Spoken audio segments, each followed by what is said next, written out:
lang ha mga.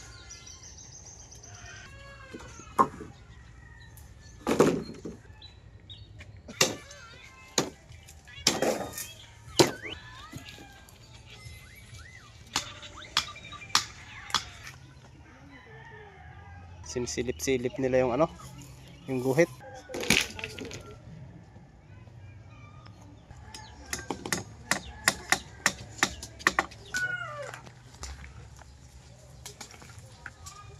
Gamitan na nila ng tamsi.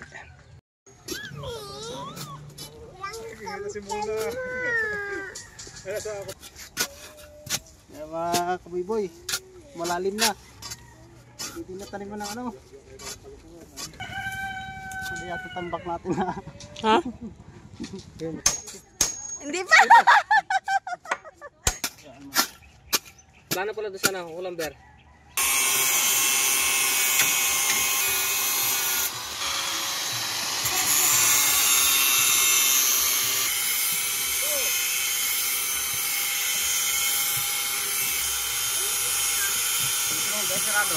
Ha?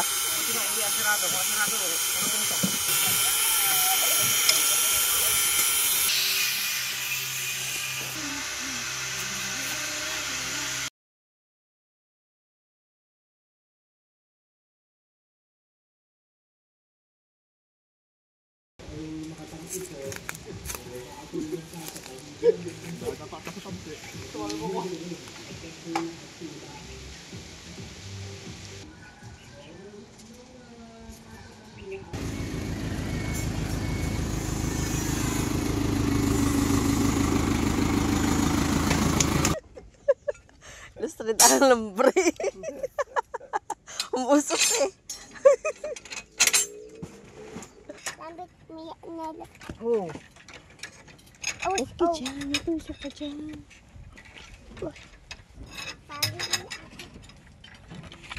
So yan, tinatayo na yung poste.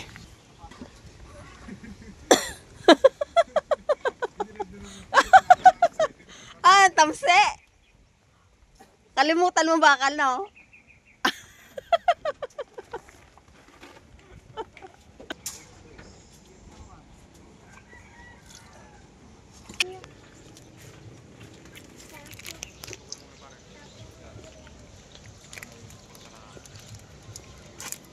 Oh, you have chocolate. Wow, this is something healthy for challenge. I actually really wanted one. I get this.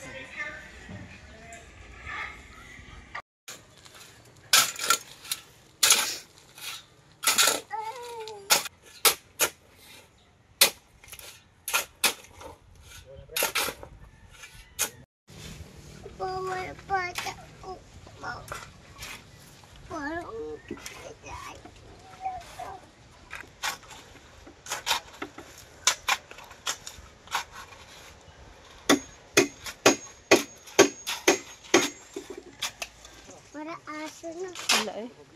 Mara. Ay. Takat. Takat. Uy, takat.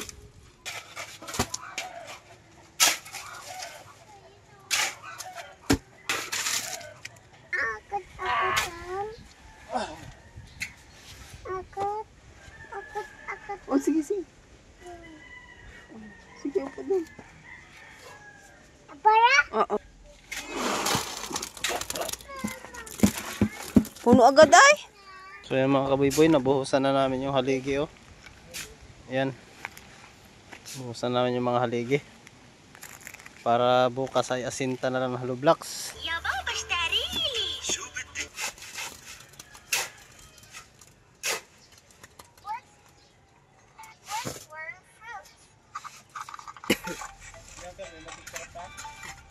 Sinigang sampalok pa lang to.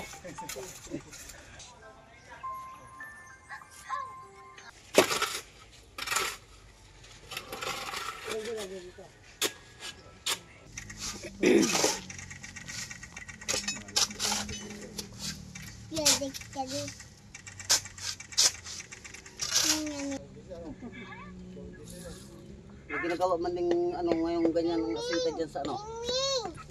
Nakita mo yan? Ay, ano?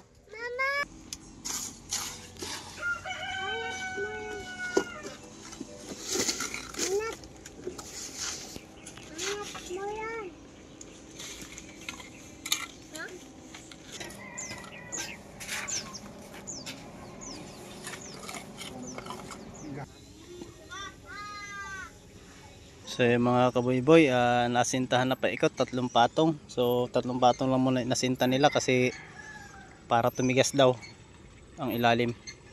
Tapos bukas sasapawan na naman, tapos buhos na naman sila sa haligi. So yung haba pala ng kwarto natin ay 9 feet. Yung haba niya pag ganyan haba. Hindi ko natanong kung ano ang luang niya. So okay na yun, maliit lang ang kwarto para at least malungan-lungan yung ating sala doon. Ayan o. Dito naman kasi CR to dito. Nandito sa labas yung tangke. So meron pa tayong yung kasi yung mahon. Ayan yung mahon. Yung mahon. Ito natin ilalagay yung tangke ng CR. Hindi natin ipapasok sa loob ng bahay. Pero nandun yung bowl ng CR. Nandito naman yung tangke. Para it's alright.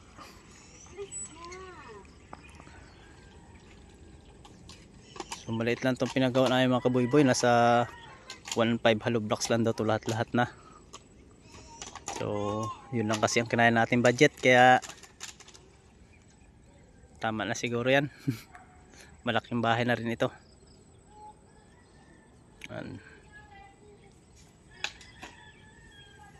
So matagal-tagal pa itong mga kaboy-boy. Gawa ng ating budget ay pag kinapos ay tigil ang trabaho kapag kinapos yung budget. Pero sana bago kapusin ay mabubunga na yung ating bahay bago natin maipatigil.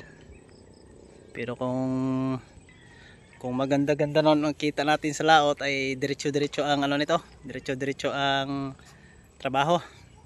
So maganda kasi yung mapatayo na namin ng tag-araw, di baling kulangin yung sa parte ng loob ay matay-tayan naman. Kasi pag pinatayo namin to ng tag-ulanan, mahirap mga kaboy-boy. Kaya ngayon pala na tag-araw, pinatayo na namin yung body ng bahay para kung sakaling kulang man yung materyales sa loob ng bahay, sa loob ay matay-tayan lang namin yun. Kaya hindi to bigla-bigla.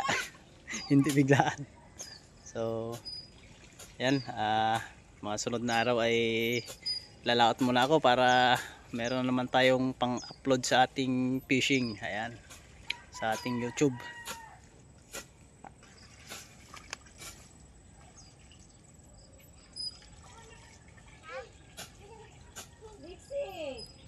Doon magkatabi ang dalawang kwarto. Dalawang kwarto yung magkatabi, tapos CR. Dito yung lababo, sala, nandun yung sala. Tapos dito naman, ito parkingan na to dito eh. Parkingan na to dito banda. Hindi namin sinagad-sagad yung milote para maluag-luag din naman. May makilos-kilosan din naman tayo dito. Para hindi mahirap magkilos-kilos. So itong ano pala lote na to, 18 by 10 lang to. 100 square meter lang to. Kaya hindi namin sinagad-sagad. Mas maganda kasi yung may itira kang allowance sa lote mo para yung bahay mo ay maiikot mo yung magkabilang side ng gilid, maiikot mo. So shout out nga pala kay Kuya Dex Andrade. Ayan. Tapos yan, may mga kapitbahay na rin kami dito. Ayan o, may nagpatayo na rin. So yan.